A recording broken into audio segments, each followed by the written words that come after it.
In warfare, preparation is the key. Determine that which your foe prizes the most, then sight your heavy weapons so that they overlook it. In this way, you may be quite sure that you shall never want for targets. The Primarchs of the Emperor's great Imperium were created to exemplify his indomitable will and peerless resolve. Each one of the sons of the Emperor bears a gift, and each one is seen as demigods to both their respective legions and the Imperium itself. Created to bring the disparate worlds of humanity's lost brethren to the fore, reconstituting his Imperium into a united species, capable of conquering the entirety of the galaxy. Though Horus Lupercal would be chosen as War Master amongst his brothers, the title was considered for the only other son of the Emperor worthy of the title. Lion El'Jonson, Primarch of the First Legion, son of Caliban, and arguably the greatest general of the Imperium. During the scattering of the Primarchs, Lion El'Jonson would be cast to the surface of a death world. Ridden with enormous, terrifying, chaos-forged beasts, El'Jonson would survive alone for 10 years within the vast forests of Caliban. The feral child would be discovered by the Knights of the Order, a band of humans whom inhabited the small outposts of Caliban. Already a towering figure, El'Jonson would be seen as a threat by the Knights and be injured.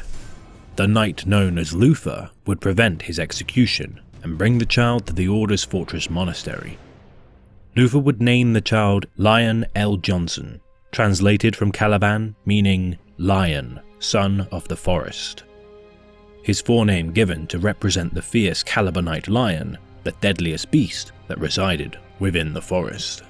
As a son of the Emperor, El'Jonson would learn with incredible speed, mastering the Calibanite language within weeks of Luther's care.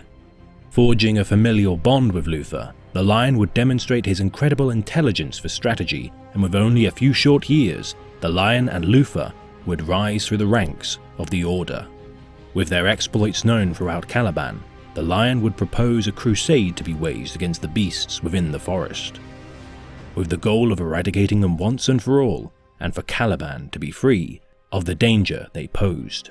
Though hesitant to accept his proposal, Luther's oratory prowess would convince the Grand Masters of the Order to relent, and with the lion at the fore of the crusade, within 10 years the beasts of the forests would be exterminated. El'Jonson, fulfilling his promise, would be renamed Supreme Grand Master of the Order, igniting the first flickering flames of jealousy within Luther's heart. The lion would then demand the knightly orders outside of the influence of the Order to join him, with only the Knights of Lupus rejecting his command. The Knights of Lupus would be put to the sword, and the lion would command the entirety of the Knights of Caliban. During a ceremonial last hunt of the beasts of Caliban, scout forces of the Emperor would discover the Primarch and aid in the hunt with the Terran-born Astartes of the First Legion. The lion would be given command of his gene sons of the First Legion. The Knights of the Order who were too old to undergo the transformation to Astartes would also be genetically modified, with Luther being the first to undergo the procedure, then joining his Primarch as his most trusted ally and second in command of the Legion. A final gift from the Emperor, the lion would be given the Invincible Reason, the Imperium's first Gloriana-class flagship. The lion would discover his new legion had been fractured over their years of conquest before being reunited with their Primarch. The legion had adopted a vainglorious and prideful attitude, leading to many losses within its ranks due to reckless campaigns and strategies. The lion would test the captains of each of his legion's companies by dueling them in single combat.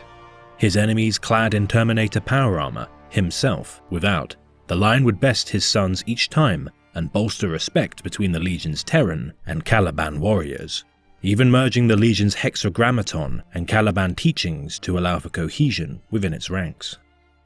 The lion would also lead a new crusade consisting of 20,000 of his legion to scour the galaxy for the lost companies who had been abandoned in years past.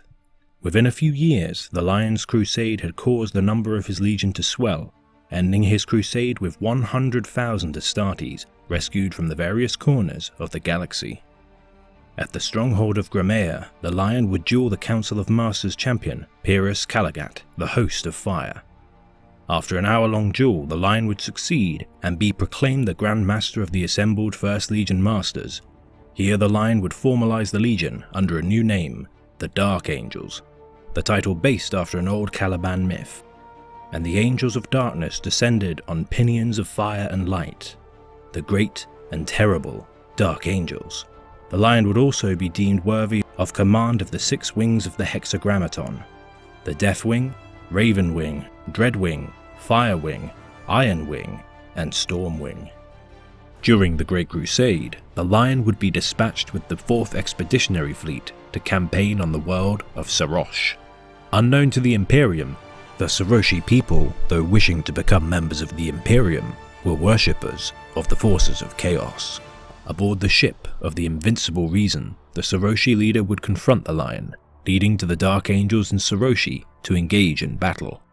The Saroshi would smuggle a nuclear explosive aboard the ship, which would be found by Junior Dark Angels librarian Zahariel and Luthor.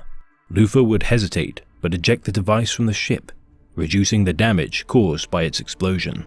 However, for allowing such a weapon to be allowed under their watch, the Lion would send Luthor, Zahariel, and 200 Dark Angels in disgrace back to Caliban, fanning the flames of resentment in Luthor and his men.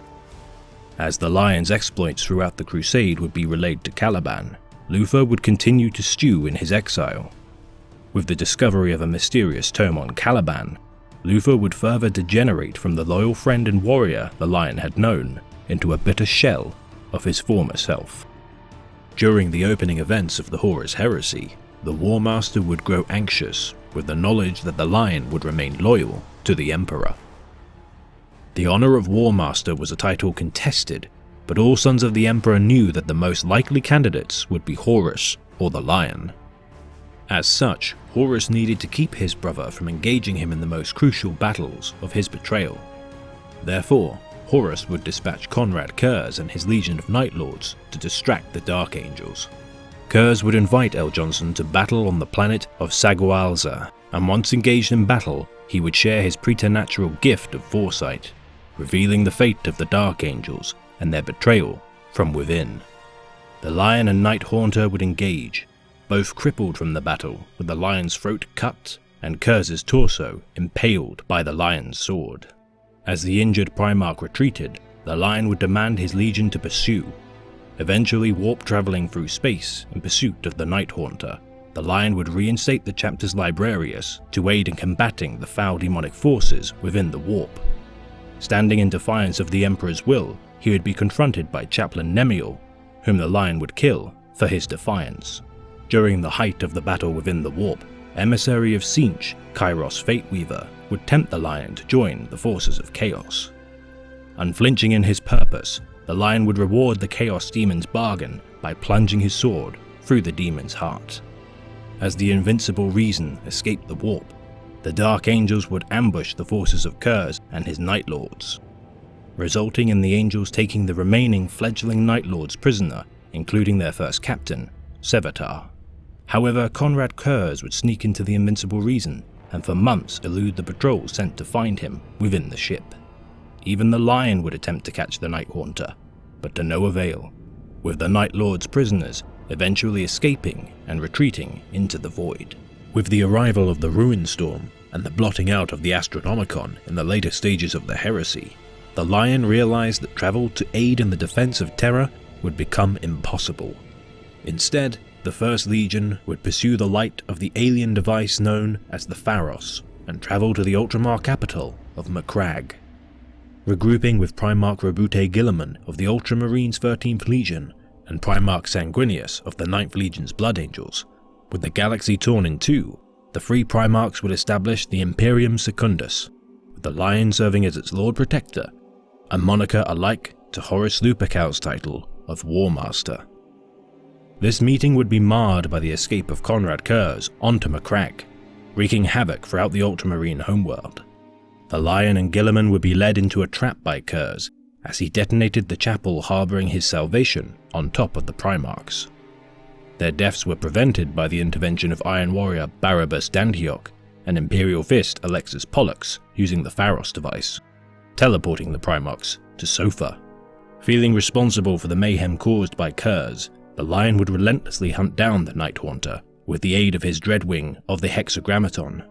Eventually finding Curze, they would battle again, resulting in the Lion ripping Curze's power pack from his armor and breaking his spine. Konrad Curze would be brought to Sanguinius and Guilliman and stand trial. A rift had been created between the Lion and Roboute, their relationship strained with the Lion's use of his legion commanding martial law during the pursuit of Curze. Curze would further add salt to the wound by claiming that the Lion had orbitally bombarded Macragge in direct violation of Roboute's orders. The Lion would attempt to kill Curze there and then, until Roboute would break the Lion's sword. Sanguinius would end the triumvirate with the Lion being banished from Imperium Secundus. Sanguinius would resolve to kill the Night Haunter until the Lion would intervene, seeking to keep Curze as his jailer and use the Night Haunter's visions of the future to his advantage. The Primarchs would brave the Ruin Storm in order to reach Holy Terror. Guilliman and the Lion would fight side by side in their efforts to distract the garrison of Horus Lupercal's forces so that Sanguinius might breach their blockade and reach Holy Terror. They would succeed, with the Great Angel taking Curze as his prisoner before the assault on the blockade. As the Primarchs parted ways and with the Astronomicon becoming dark, travel to Terra would become impossible. The Lion would instead purge the traitor homeworlds of Fulgrim, Primarch of the Emperor's Children, and Mortarion, Primarch of the Death Guard. The worlds of Chemos and Barbarous would be left as no more than rubble.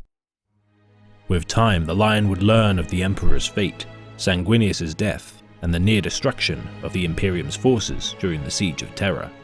Stricken with grief and nihilistic guilt, the Lion returned to Caliban. Unaware that the men he had left to garrison the planet from threats would soon turn against him, Luthor would command his men to fire upon the returning fleet. The Lion would learn of Luthor's betrayal and the poisoning of his legionnaires' minds stationed on Caliban. To rid his homeworld of chaos corruption, the Lion would orbitally bombard Caliban. With the planet burned and its defenses crippled, the Lion would lead a force to the planet's surface. The fallen Dark Angels would be cornered inside the Fortress Monastery, where the Lion would confront the now chaos-corrupted Luthor. They would duel, with Luthor now empowered by the forces of chaos. He was a match even for the Lion. With a psychic attack, Luthor would wound the Lion, and with his primal desire to best his former friend sated, the corruption that had consumed him would subside. Stricken with guilt, Luthor would relent and allow the secretive Watchers in the Dark to retrieve their Primarch's body. Shortly thereafter, the forces of chaos would summon a warp storm to destroy Caliban.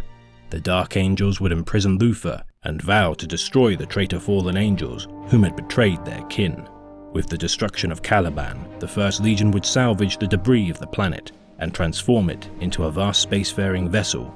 Both homeworld and flagship, they would name it the Rock. Housing deep within its core their prisoner of the fallen, Luthor, and deeper still, the body of Lion El'Jonson, held in stasis until his body would recover enough for him to lead his legion once again and bring the vengeance of his angels back to the galaxy. The measure of true glory is not to give battle in the bright noon of war, surrounded by brave comrades upon the field of victory, but to valiantly fight on alone in the darkness, with no hope of aid or even remembrance, and to spit defiant in Midnight's eye. This has been a tale of the Great Imperium of Man, read by the Remembrancer. The deeds of the first have been told. Join me on my next transmission, where we will tell the tales of the Primarch of the Fifth Legion, the Warhawk, Jaghatai Khan.